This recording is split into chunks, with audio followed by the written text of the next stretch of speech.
What if I told you that the tariffs that we're all complaining about actually aren't even the issue at all? What if the real problem lies in how we've been doing business for decades?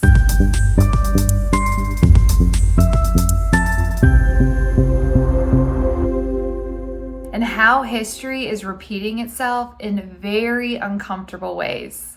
Tariffs are inconvenient, disruptive, and uncomfortable without a doubt. But could the deeper issue be our obsession with short-term fixes?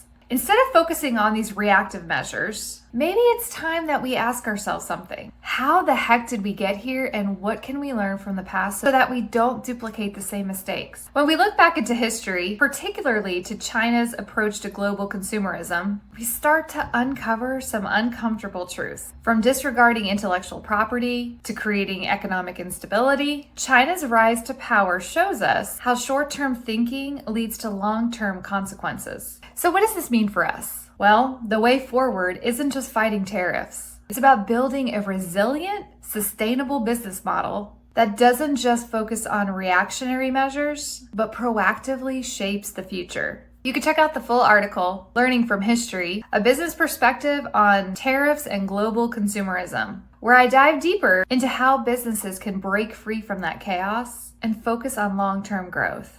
The history that we keep repeating does not have to define our future, but it's up to us. So let's stop reacting and start leading, because that choice is totally ours.